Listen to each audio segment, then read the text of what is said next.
ஆனந்த துதி ஒளி கேட்கும், ஆடல் பாடல் சத்தமும் தோணிக்கும். ஆகாய விண்மீனாய் அவர் ஜனம் பெருகும், ஆண்டவர் வாக்கு பலிக்கும். ஆகாய விண்மீனாய் அவர் ஜனம் பெருகும், ஆண்டவர் வாக்கு பலிக்கும். ஆனந்த துதி ஒளி கேட்கும், ஆடல் பாடல் சத்தமும் தோணிக்கும். ஆகாய விண்மீனாய் அவர் ஜனம் பெருகும், ஆண்டவர் வாக்கு பலிக்கும். ஆகாய விண்மீனாய் அவர் ஜனம் பெருகும், ஆண்டவர் வாக்கு பலிக்கும். பாடுமாம். ஆனந்த துதி ஒளி கேட்கும், ஆடல் பாடல் சத்தமும் தோணிக்கும். சொல்லுங்களேன். ஆனந்த துதி ஒளி கேட்கும், ஆடல் பாடல் சத்தமும் தோணிக்கும். ஆகாய விண்மீனாய் அவர் ஜனம் பெருகும், ஆண்டவர் வாக்கு பலிக்கும். ஆகாய விண்மீனாய் அவர் ஜனம் பெருகும், ஆண்டவர் வாக்கு பலிக்கும். மகிமை படுத்துவேன் என்றாரே, மகிபனின் பாசம் பெரிதே. மங்காத புகழுடன் வாழ்வோம், மாட்சி பெற்று என்றிடுவோமே. மகிமை படுத்துவேன் என்றாரே, மகிமனின் பாசம் பெரிதே. மங்காத புகழுடன் வாழ்வோம், மாட்சி பெற்று என்றிடுவோம்.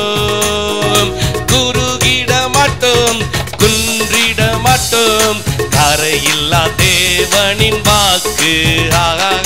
குறுகிட மாட்டோம், குன்றிட மாட்டோம், கரையில்லா தேவனின் வாக்கு. சொல்லுங்களேன். ஆடல் பாடல் சத்தமும் தோணிக்கும். எங்க பரலோகத்துல ஆகாய விண்மீனாய் அவர் ஜனம் பெருகும், ஆண்டவர் வாக்கு பலிக்கும். ஆகாய விண்மீனாய். நல்ல கரங்களை தட்டி ஒரு நிமிஷம். ஆனந்த துதி ஒளி கேட்கும். நல்ல ஆவியில நிறைஞ்சு ஆடல் பாடல் சத்தமும் தோணிக்கும். ஆகாய விண்மீனாய் அவர் ஜனம் பெருகும், ஆண்டவர் வாக்கு பலிக்கும். ஆகாய விண்மீனாய் அவர் ஜனம் பெருகும், ஆண்டவர் வாக்கு பலிக்கும். மகிமைப்படுத்துவேன் என்றாரே. மகிபனின் பாசம் பெரிதே. மங்காத புகழுடன் வாழ்வோம், மாட்சி பெற்று என்றிடுவோமே. மகிமைப்படுத்துவேன் என்றாரே. ஆமென். மகிபனின் பாசம் பெரிதே. மங்காத புகழுடன் வாழ்வோம், மாட்சி பெற்று என்றிடுவோமே. குறுகிட மாட்டோம், குன்றிட மாட்டோம், கரையில்லா தேவனின் வாக்கு. குறுகிட மாட்டோம், குன்றிட மாட்டோம், கரையில்லா தேவனின் வாக்கு. ஆனந்த துதி ஒளி கேட்கும், ஆடல் பாடல் சத்தமும் தோணிக்கும். ஆமென். ஆனந்த துதி ஒளி கேட்கும், ஆடல் பாடல் சத்தமும் தோணிக்கும். ஆகாய விண்மீனாய் அவர் ஜனம் பெருகும், ஆண்டவர் வாக்கு பலிக்கும். ஆகாய விண்மீனாய் அவர் ஜனம் பெருகும், ஆண்டவர் வாக்கு பலிக்கும். ஹல்லேலூயா. 3 காரியம். ஒன்றே ஒன்று. பிலிப்பியர் 4ஆம் அதிகாரம் 19வது வசனத்தை எடுத்தவர்கள் வாசிக்கலாம். என் தேவன் தம்முடைய ஐஸ்வரியத்தின்படி உங்கள் குறைவுகளை எல்லாம் கிறிஸ்து இயேசுவுக்குள் மகிமையிலே நிறைவாக்குவார். கிறிஸ்து இயேசுவுக்குள் மகிமையிலே நிறைவாக்குவார். குறைவுகளை நிறைவாக்குகிற தேவன். குறைவுகளை நிறைவாக்குகிற தேவன். யார் யாருக்கு தம்முடைய ஐஸ்வரியத்தை கர்த்தர் தருகிறார்? வேதம் சொல்லுகிறது, என் தேவன் தம்முடைய ஐஸ்வரியத்தின்படி உங்கள் குறைவுகளை எல்லாம் கிறிஸ்து இயேசுவுக்குள் மகிமையிலே நிறைவாக்குவார். இந்த இடத்துல தம்முடைய ஐஸ்வரியத்தின்படி உங்கள் குறைவுகளை, யார் யாருக்கு தம்முடைய ஐஸ்வரியத்தை தேவன் கொடுப்பார்? வேதம் சொல்லுகிறது, குறைவுள்ளவர்களுக்கு. குறைவுள்ளவர்களுக்கு வசனம் அப்படிதான் சொல்லுகிறது. குறைவுள்ளவர்களுக்கு. எப்படி குறைவுகளை தேவன் நிறைவாக்குவார் சொல்லுங்க? கிறிஸ்து இயேசுவுக்குள் மகிமையிலே நிறைவாக்குவார். கரங்களை உயர்த்தி சொல்லுங்களேன். கிறிஸ்து இயேசுவுக்குள் மகிமையிலே நிறைவாக்குவார். ஆமென்.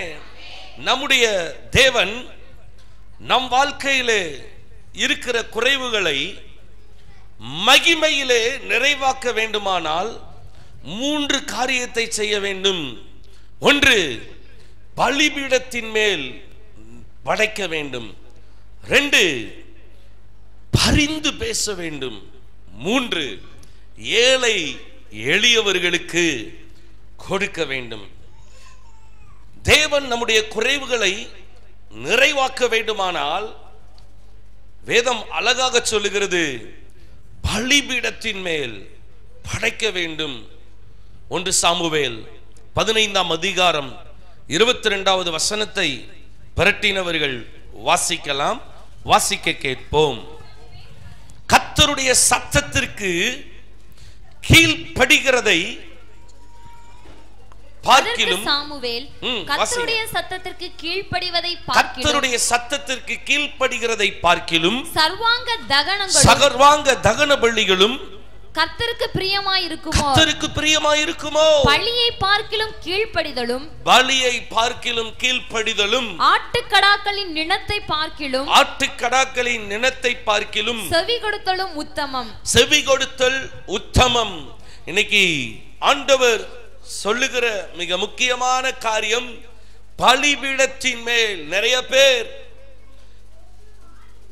தான தர்மம் பண்ணிவிட்டால் நம்முடைய குறைவுகள் நீங்கிவிடும் என்று நினைக்கிறார்கள். நிறைய பேர் நினைக்கிற காரியம், காணிக்கை கொடுத்துட்டா நம்முடைய குறைவுகள் நிறைவாகிறோம், போய் உண்டியல்ல போய் பணத்தை போட்டுட்டா நமக்கு நம்முடைய குறைவுகள் நிறைவாகிறோம் அப்படின்னு நினைத்து கொண்டிருக்கிறார்கள். பிரியமானவர்களே, கர்த்தர் சொல்லுகிறார், கர்த்தருடைய ஏவுதலின் படி நீங்கள் கொடுப்பீர்களானால், கர்த்தருடைய ஏவுதலின் படி காரியங்களை நடப்பிப்பீர்களானால் கர்த்தர் அதிலே சந்தோஷப்படுகிறார். கர்த்தர் அதிலே சந்தோஷப்படுகிறார். வேத வசனம் சொல்லுகிறது, கர்த்தருடைய சத்தத்திற்கு கீழ்ப்படிகிறதே உத்தமம். கர்த்தருடைய சத்தத்திற்கு கீழ்ப்படிவதை பார்க்கிலும் வேற ஒரு பலி எதுவுமே கிடையாது. ஆண்டவர் சொல்லுகிறார், கர்த்தருடைய சத்தத்துக்கு கீழ்ப்படிய வேண்டும், கீழ்ப்படிய வேண்டும்.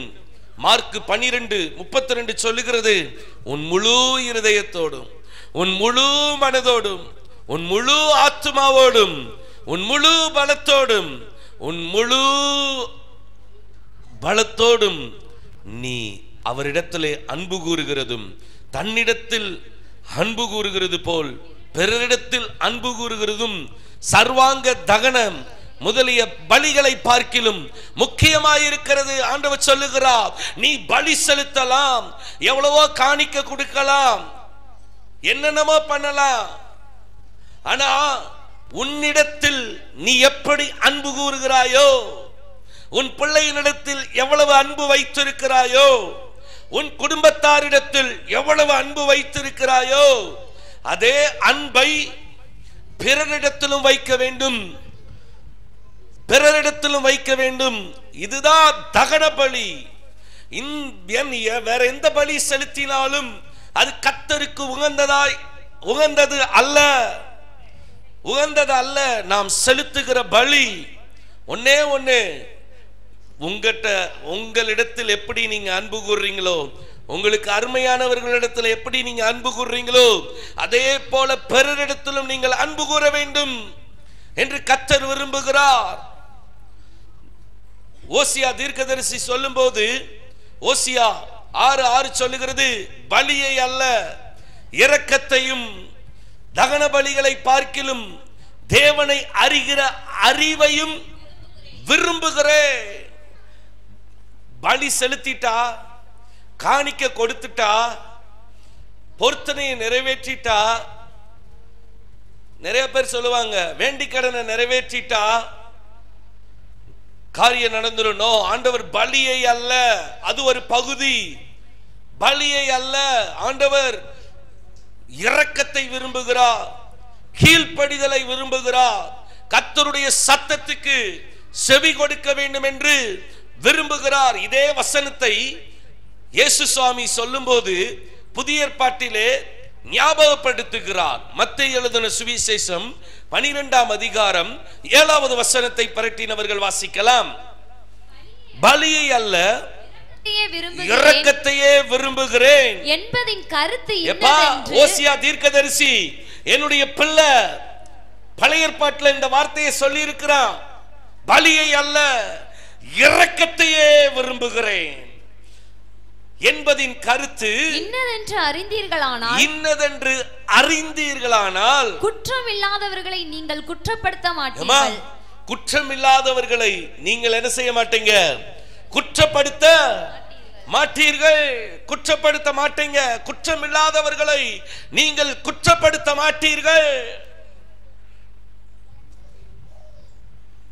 குற்றம் இல்லாதவர்களை நீங்க குற்றப்படுத்த மாட்டீங்க. தானும் முன்னேற மாட்டாங்க, மற்றவங்களையும் முன்னேற விட மாட்டாங்க.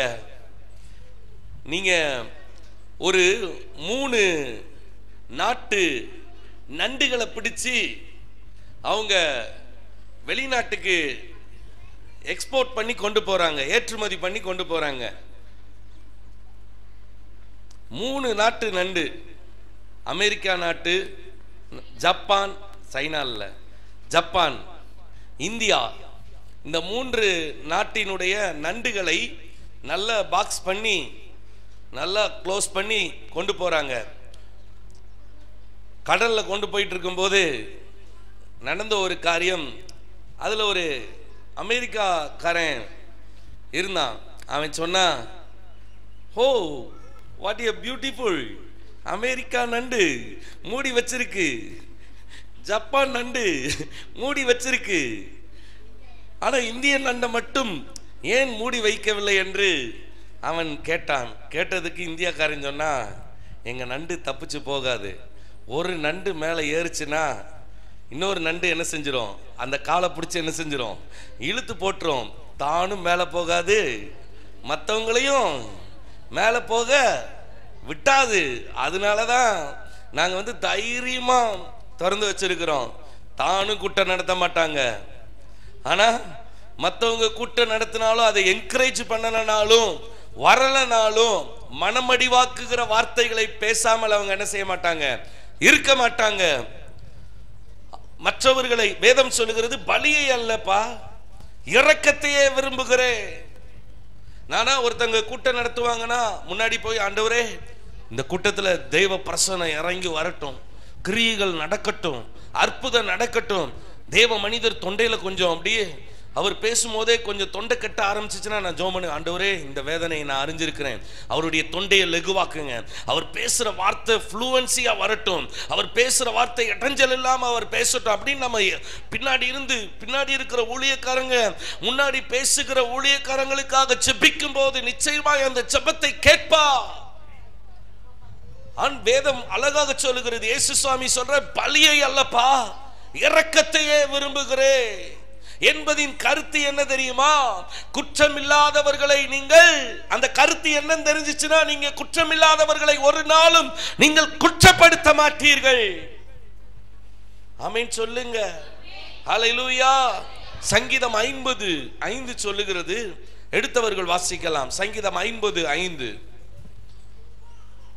பலியினாலே என்னோட உடன்படிக்கை பண்ணின என்னுடைய பரிசுத்தவான்களை என்னிடத்தில் கூட்டுங்கள் என்பார். ஆமென். பலியினாலே என்னோட உடன்படிக்கை பண்ணின என்னுடைய பரிசுத்தவான்களை கூட்டுங்கள் என்பார். இயேசு சாமி ஒரு நாள் நிச்சயமாய் பலி என்ன? அவருடைய சத்தத்துக்கு கீழ்ப்படிதல். பலி என்ன? அவருடைய வார்த்தைக்கு கீழ்ப்படிதல். பலி என்ன? இரக்கம் பாராட்டுவது. பலி என்ன? உன்னிடத்தில் நீ அன்பு கூறுகிறது போல பிறனிடத்திலும் அன்பு கூறுவது. என் அன்பு தேவ பிள்ளையே, நீங்க எப்படி உங்களிடத்தில் அன்பு கூறுகிறீர்களோ அதே போல பிறரிடத்தில் அன்பு கூறுவீர்களானால் நீங்க பலியை அல்ல இரக்கத்தையே விரும்பிக் கொண்டிருப்பீர்களானால், கர்த்தருடைய சத்தத்துக்கு உண்மையாய் செவி கொடுக்கிறவர்களாய் நீங்கள் இருப்பீர்களானால், கர்த்தருடைய வார்த்தைக்கு உண்மையாய் கீழ்ப்படிகிறவர்களாய் இருப்பீர்களானால், ஆண்டவர் ஒரு நாள் ஒன்று வரும். அந்த நாளிலே கர்த்தர் சொல்லுவார், பலியினாலே என்னோட உடன்படிக்கை பண்ணின என்னுடைய பரிசுத்தவான்களை கூட்டுங்கள் என்பார். ஆமென். ஹல்லேலூயா. கரங்களை தட்டி ஆண்டவரை மகிமைப்படுத்துங்க. பலினா என்ன? கர்த்தருடைய சத்தத்துக்கு கீழ்ப்படிதல். ஆமென் சொல்லுங்க. கர்த்தருடைய வார்த்தைக்கு கீழ்ப்படிதல். ஆமென். ஹல்லேலூயா. ஹல்லேலூயா. ஆடை கொண்டு போய் அடிக்கிறதும் ஆண்டவர் விரும்புகிறதே அல்ல. ஆண்டவர் ஆபிரகாமுக்கு குழந்தை இல்லாம 99வது வருஷத்துல குழந்தை உருவாகி 100வது வயசுல குழந்தை பிறக்குது. 75வது வயதுல ஆண்டவர் சொன்னாரு, எப்பா உனக்கு நான் குழந்தை தருவேன்னு. 24 வருஷம் ஏங்கி தவித்த பின்பு ஒரு குழந்தை பிறக்குது, ஆண் குழந்தை. அதுதான் ஈசாக்கு. ஒரு நல்ல மகனை ஆண்டவர் தர்றாரு. ஆனா ஆபிரகாமை பார்த்து தேவன் சொல்றாரு, ஆபிரகாமே, உன் புத்திரனும் உன் ஏகசுதனும் உன் நேசகுமாரனுமாகிய ஈசாக்கை நீ இப்பொழுது அழைத்து கொண்டு மோரியா தேசத்துக்கு நீ என்ன செய்ய போ. ஆண்டவர் சொன்னாரு, ஆபிரகாமை பார்த்து சொன்னாரு, ஆபிரகாமே, எனக்கு நல்லா தெரியும் நீ பல வருஷம் குழந்தைக்காக ஏங்கினது உண்டு. நீ 100வது வயதுல குழந்தையை பெத்துட்ட. உனக்கு நான் நல்ல ஒரு பையனை கொடுத்திருக்கிறேன். நீ அந்த பையனை அழைத்து கொண்டு, உன் மனைவியை கூட்டு போக கூடாது, அந்த பையனை நீ அழைத்து கொண்டு மோரியா தேசத்துக்கு நீ போ. ஆபிரகாமுக்கு எப்பயுமே ஆண்டவர் சொன்னதை கேட்கறது தான் பழக்கம். பல வருஷம் 25 வருஷத்துக்கு முன்னாடி ஆண்டவர் கூப்பிட்டு சொன்னாரு, இதுவரைக்கும் உன்னை வளர்த்த உன் பெத்த தகப்பன், உன் கூட இருந்த உன் உறவுக்காரங்க, நீ படுத்து தூங்கின அந்த வீடு வாசல், உன் இனம், உன் ஜனம் எல்லாத்தையும் விட்டுட்டு நீ போன்னு சொன்னவனே, ஆண்டவர் சொன்ன அந்த வார்த்தைக்கு மறுமொழியாக, ஆண்டவரே என்னால முடியாதுன்னு சொல்லல.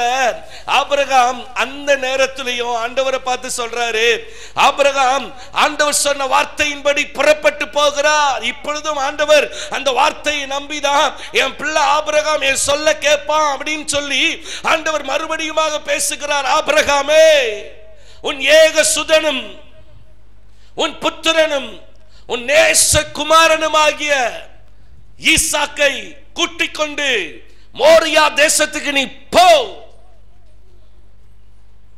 ஆபிரகாம் அப்படியே தேவாதி தேவனுடைய சத்தத்துக்கு கீழ்ப்படிந்தார். ஆபிரகாம் வேலைக்காரனையும் கழுதைகளையும் கூட்டிக் கொண்டு விறகுகளையும் கூட்டி கொண்டுகிட்டு போகிக் கொண்டிருக்கிறார். நடக்கிறது என்ன? மோரியா தேசம் வந்தது. மோரியா மலையை 3 நாளைக்கு முன்பாக பார்க்கிறார். பார்த்தபோது வேலைக்காரனையும் கழுதைகளையும் மலையுடைய அந்த மோரியா மலையினுடைய அடிவாரத்தில் நிப்பாட்டிட்டு சொல்லிட்டு போறாரு, நானும் என் பிள்ளையாண்டானும் அவ்விடம் மட்டும் போய் கர்த்தரை தொழுது கொண்டு திரும்பி வருவோம். திரும்பி வருவேன்னு சொல்லல, ஆபிரகாமுக்கு நல்லா தெரிஞ்சிருச்சு, ஈசாக்கத்தான் கர்த்தர் கேட்கிறாரு, என் பிள்ளையத்தான் பலியா கேட்கிறாரு அப்படின்னு அவனுக்கு நல்லா தெரிஞ்சிருச்சு. ஏன்னா பலி செலுத்துறதுக்கு ஆடு இல்ல, பலி செலுத்துறதுக்கு நீ பலி செலுத்தணும்னு சொன்னா ஆடை கூட்டு போன்னு சொல்லுவாரு. ஆனா ஆடை கூட்டு போகல. காரணம் தெரியும், நீயும் பிள்ளையும் போன்னு சொன்னா பிள்ளைய பலியிடணும்னு கர்த்தர் விரும்புறாரு அப்படின்னு நினைச்சிட்டு ஆபிரகாம் தன் மகனை கூட்டி கொண்டு போகிறான். உதவிக்கு வந்த வேலைக்காரனையும் கழுதையையும் மலையினுடைய அடிவாரத்தில் நிறுத்தி வைத்து விட்டு ஆபிரகாம் சொல்லுகிற விசுவாசமான வார்த்தை, நானும் என் பிள்ளையாண்டானும் போய் திரும்பி வருவோம். ஆமென் சொல்லுங்க. ஹல்லேலூயா. அதுக்கு தாயா விசுவாச வீரன், விசுவாசத்தின் தகப்பன் என்று ஆபிரகாமனை அழைக்கிறோம் பிரியமானவர்களே. ஹல்லேலூயா. இப்ப போயிட்டு இருக்கிறாங்க. ஈசாக்கு கேட்கிறாரு, அப்பா, ஆபிரகாமை நோக்கி கேட்கிற வார்த்தை, என் தகப்பனே. அதற்கு ஆபிரகாம் சொல்றாரு, என் மகனே. பாருங்க சென்டிமெண்ட் அந்த இடத்துல, என் தகப்பனே. அந்த இடத்துல என் மகனே அப்படிங்கிறாரு. என்ன நடந்திருக்கும்? அப்பா, நெருப்பு பத்த வைக்கிறதுக்கு நெருப்பு இருக்கு, பலி செலுத்துறதுக்கு கட்டை இருக்கு, தகன பலிக்கு ஆட்டுக்குட்டி எங்கப்பா அப்படின்னு கேட்கிறான். தகன பலிக்கு ஆட்டுக்குட்டி எங்க? ஆபிரகாம் என்ன சொல்லியிருப்பாரு? தகன பலிக்கு ஆட்டுக்குட்டியை கர்த்தர் பார்த்துக் கொள்வா, கர்த்தர் பார்த்துக் கொள்வா, கர்த்தர் பார்த்துக் கொள்வா. இப்ப என்ன நடக்குது? ஈசாக்க பலிபீடத்தின் மேல் கட்டுகிறா, படுக்க வைக்கிறாரு. அப்ப ஈசாக்கு தான் தகப்பனை நோக்கி, ஏன்பா என்னைய கட்டுறீங்க அப்படின்னு சொல்லல, கட்டைய மேல அடுக்கிறாரு. அடுக்கிட்டு கத்தியை எடுக்கிறாரு. எதுக்கு? பலி செலுத்துகிறதற்கு. கத்தி எடுத்து வெட்ட போகிறா. தன் ஒரே மகன் பல வருஷம் தவம் இருந்து ஏங்கி தவித்த நாட்கள் பல.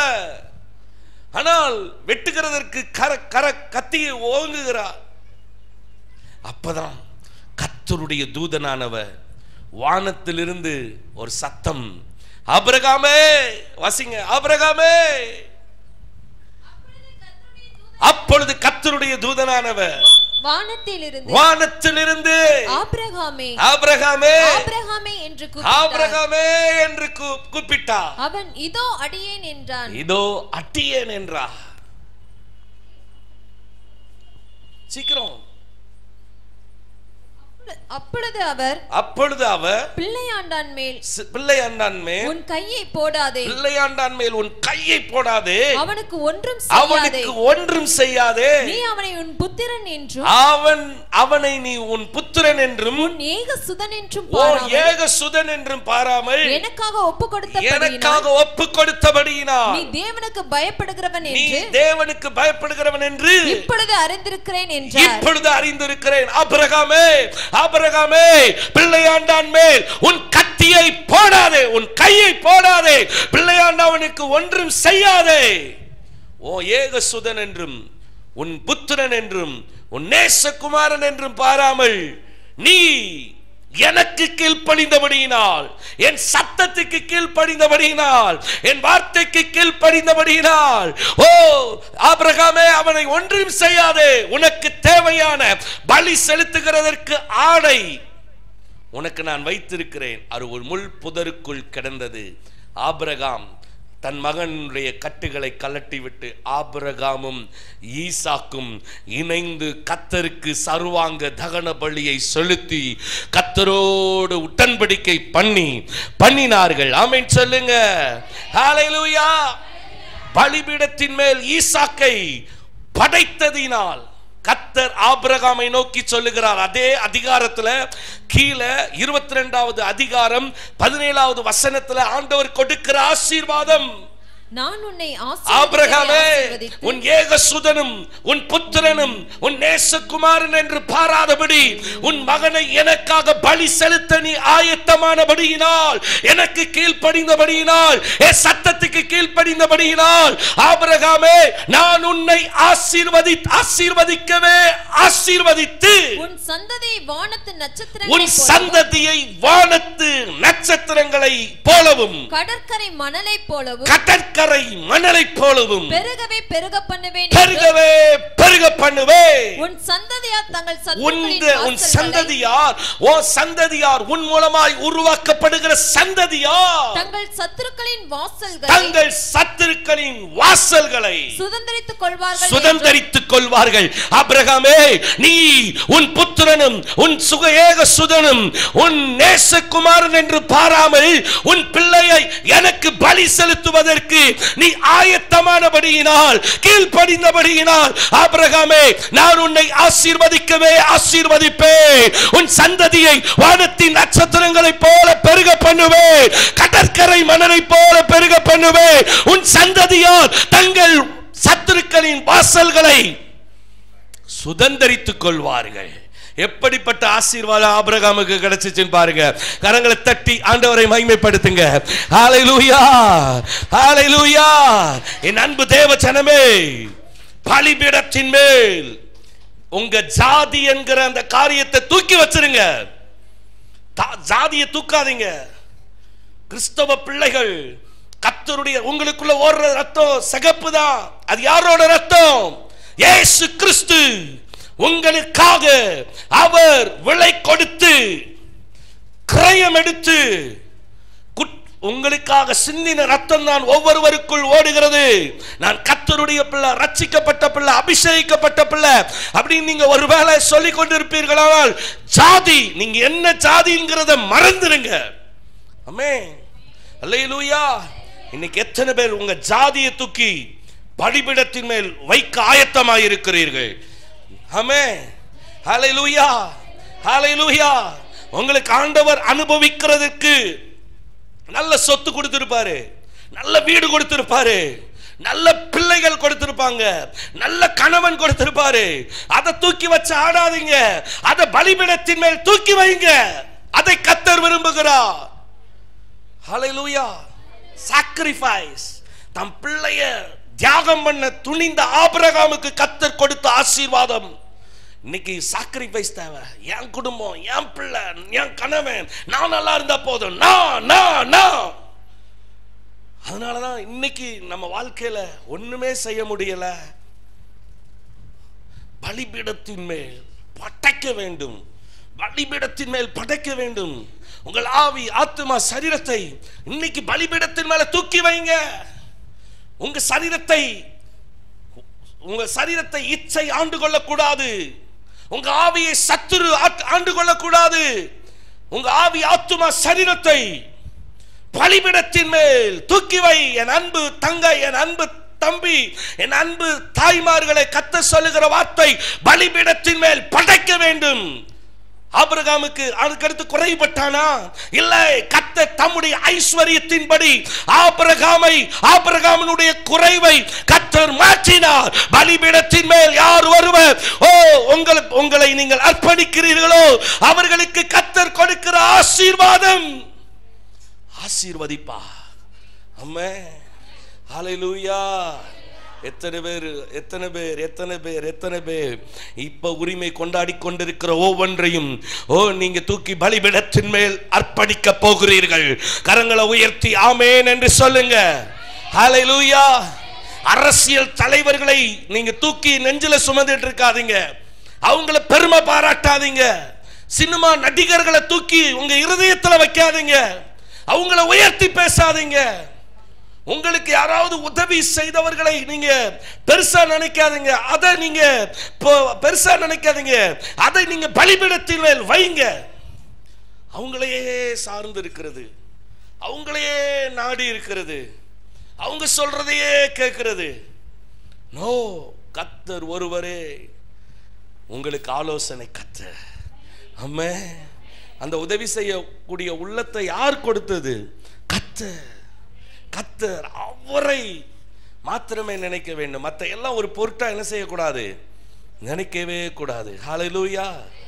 அன்பார்ந்த சகோதர சகோதரிகளே, இந்த வீடியோ உங்களுக்கு ஆசீர்வாதமாய் இருக்கும் என்று விசுவாசிக்கிறோம். இந்த வீடியோ பிடித்திருந்தால் லைக் பண்ணுங்க அண்ட் ஷேர் பண்ணுங்க. கர்த்தர் தாமே உங்களை நிறைவாய் ஆசீர்வதிப்பாராக.